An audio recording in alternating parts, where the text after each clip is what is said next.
नमस्कार दोस्तों, मैं हूं दिनेश के वोरा। स्वागत है आपका इस कार्यक्रम के अंदर। दोस्तों, महाराष्ट्र हो या कर्नाटक, भारतीय जनता पार्टी की बेचैनी हर जगह देखी जा सकती है। हालांकि ये बेचैनी बिहार में भी है, बंगाल में भी है और भारत के कई अन्य राज्यों में भी देखी जा सकती है। लेकिन महाराष्ट्र में अभी जो अजीत पवार का प्रकरण हुआ है, उससे एक बात ज्ञात होती है कि कितनी ज्यादा हड़बड़ाहट है बीजेपी के अंदर। शायद उन्हें भी इस बात का आभास हो रहा है कि कोई एक सुप्रीम कोर्ट का जजमेंट आ रहा है। और सुप्रिया सुले ने भी अपने एक कथन में कहा था कि अगले 15 दिनों में दो विस्फोट होंगे, एक महाराष्ट्र में, एक दिल्ली में। अजीत पवार ने कल सारा दिन जिस ढंग से गुजारा है और फिर बाद में प्रेस कॉन्फ्रेंस भी की, पत्रकारों के जवाब दिए, लेकिन बहुत कुछ ऐसा लगता है कि अभी भी पर्दे के पीछे है। शरद पवार की भूमिका भी संशय के में आ गई है। नहीं पता लग रहा है कि शरद पवार क्या सोच रहे हैं, क्या कर रहे हैं। कहीं ना कहीं कुछ ना कुछ ऐसा लग रहा है कि जिसे हम ये कह सकते हैं कि चीजें रहस्यमयी हैं और ये रहस्य और ज्यादा गहराता जा रहा है। अभी भी लोग शायद अजीत पवार पर यकीन करने को तैयार नहीं है और ये भी नहीं पता कि पर्दे के पीछे डायरेक्टर कौन है और कौन सब चीजें चैनलाइज कर रहा है। कर्नाटक में बेचैनी इस कदर है कि वहां पर बड़े बड़े नेता हो, चाहे जगदीश शेट्टार हो, लक्ष्मण सावड़ी हो या ईश्वरप्पा का भी एक विरोध होना, और कई और लगभग 20 से 30 ऐसे क्या कहते हैं वहां भी विद्रोही हैं जो भारतीय जनता पार्टी के जो नई नीतियां हैं, गुजरात मॉडल को लादने का उसका विरोध कर रहे हैं। तो कहीं ना कहीं बीजेपी में हर जगह बेचैनी है, हड़बड़ाहट है, न केवल महाराष्ट्र और कर्नाटक में बल्कि पूरे भारत में। हालांकि ऊपर से इस बेचैनी को छुपाने का प्रयत्न किया जा रहा है, लेकिन कुछ ना कुछ ऐसा है जो अंदर ऐसा लगता है कि सब ठीक नहीं चल रहा है। इसी विषय पर बात करने के लिए आज हमारे साथ वरिष्ठ पत्रकार अनिल सिन्हा जी मौजूद हैं। कुछ और हमारे बंधु जुड़ेंगे बीच में। जब जुड़ेंगे तो उनसे हम बात करेंगे। हम अनिल सिन्हा जी, आपका स्वागत करते हैं और आपसे पहली टिप्पणी लेना चाहेंगे हम कि बीजेपी इतनी परेशान क्यों नजर आ रही है, इतनी बेचैन क्यों नजर आ रही है? ये हो क्या रहा है? इतनी बड़ी पार्टी है, क्या वास्तव में ही पार्टी के अंदर कुछ विद्रोह की स्थितियां पैदा हो रही हैं, बगावत है, बेचैनी है? ये हो क्या रहा है अल्टीमेटली भारत की राजनीति में? सिन्हा जी। देखिए, ये बीजेपी की जो दिक्कत है वो एक तरह का समझ लीजिए कि आइडियोलॉजिकल क्राइसिस है।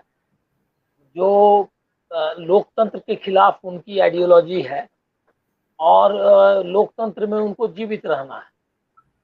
तो ये दोनों चीज साथ नहीं चल पा रही है। आप वहाँ देखेंगे कि जो प्रॉब्लम आया है कि जितना इंटरनल पार्टी डेमोक्रेसी कम होती जा गई, उससे एक सेंट्रलाइजेशन हुआ है।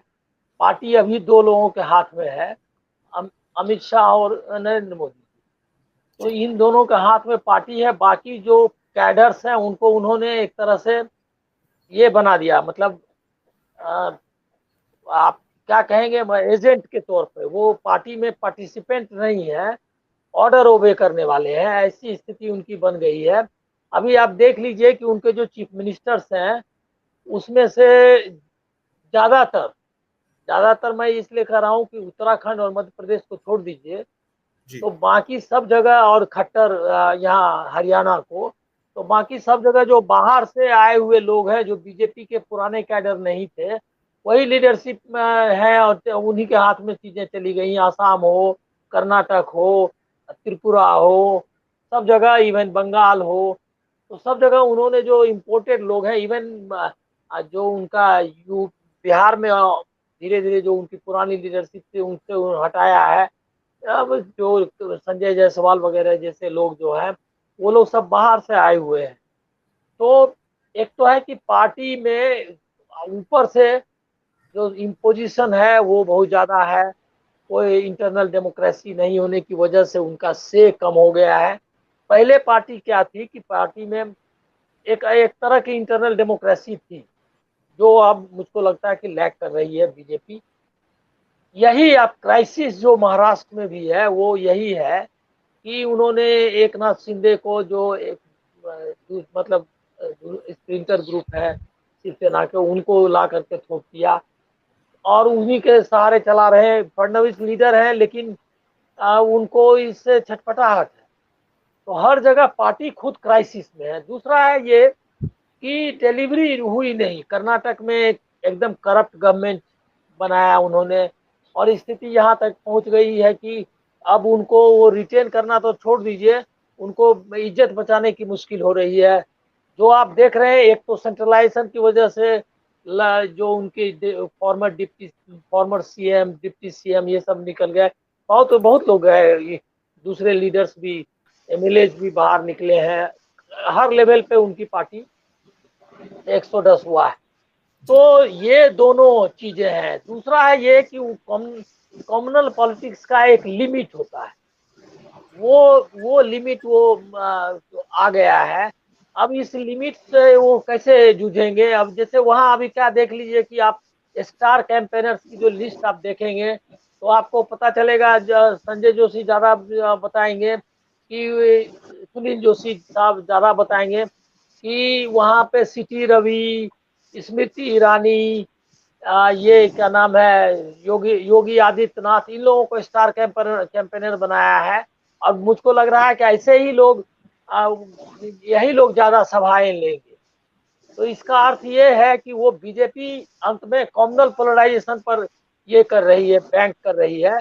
और यूपी में जो घटनाएं हुई है, अब धीरे धीरे उसको, मतलब बीच में जो अतीक और अशरफ की हत्या हुई, उसके बाद थोड़ा सा लोगों को लग रहा था क्या कि लॉ एंड ऑर्डर का प्रॉब्लम, लेकिन मीडिया ने कि बनाया है। अभी भी अतीक का ऐसा बताया जा रहा है, उसके अतीत को ढूंढ रहे हैं लोग, जबकि वो इसी की वजह से क्राइम और के क्रिमिनल होने की वजह से ही अंदर था ना। तो अब इसका कोई अर्थ है क्या कि अतीक और अशरफ किस तरह के थे और उन्होंने किनको ये दिया, धमकी दी? तो अभी भी अतीक को वो टारगेट कर रहे हैं, जबकि अतीक अभी विक्टिम है। उसकी एक सजा याफ्ता कैदी, उसको पुलिस, मतलब हाई प्रोफाइल प्रिजनर, उसको किस तरह का प्रोटेक्शन इन्होंने दिया कि वो इनकी पुलिस के सामने मारा गया, एक भी इनका सिपाही घायल नहीं हुआ, किसी पर उसने गोली नहीं चलाई, उसको बहुत आराम से उठा करके ले गए। अब लेकिन अभी भी देखिए कि मीडिया और जो सरकार का फोकस है कि अतीक की वाइफ की गिरफ्तारी हुई या नहीं। ये जो 3 क्रिमिनल्स हैं जिन्होंने लॉ हाथ में तो लिया ही ये को, लेकिन एक बहुत बड़ी घटना को अंजाम दिया, जो पूरे लॉ एंड ऑर्डर का सिचुएशन कैसा हुआ उसको बताता है, लेकिन उनको कर रहे हैं। तो इसका मतलब ये है कि वो जो वहां की घटना है उसकी नैरेटिव भी ले जाएंगे वहां पर योगी आदित्यनाथ कर्नाटक में। तो मेरा मानना ये है कि बीजेपी के पास कम्युनल पोलराइजेशन के अलावा कोई विकल्प उनको दिख नहीं रहा है। एक वायरुलेंट काइंड ऑफ कम्युनलिज्म का कैंपेनिंग चलेगा कर्नाटक में। तो कर्नाटक में आप, मेरा जैसा अनुमान है कि आप जो यहाँ तो मान लिया महाराष्ट्र में भी इलेक्शन नहीं था तो ये तोड़ फोड़ तक ही सीमित है, और वो है ना कि नहीं, क्योंकि यहाँ भी जो सहज कौन एक संगठन है जो लगातार हिंदू ये रैलीज कर रहा है और मुसलमानों के खिलाफ जहर उगल रहा है। तो महाराष्ट्र हो या कर्नाटक हो, सब जगह वो कम्युनल बेसिस पे ही चुनाव लड़ना चाहते हैं या लोगों को मोबिलाइज करना चाहते हैं। कर्नाटक में मेरे अनुमान के अनुसार, और मतलब आप गिरा हुआ स्तर जो है ये क्या कहते हैं पॉलिटिकल कैंपेन और इलेक्शन कैंपेन का देखेंगे, और आप ये देखिएगा कि 2-4-10 दिन में कितने निचले स्तर की ये क्या कहते हैं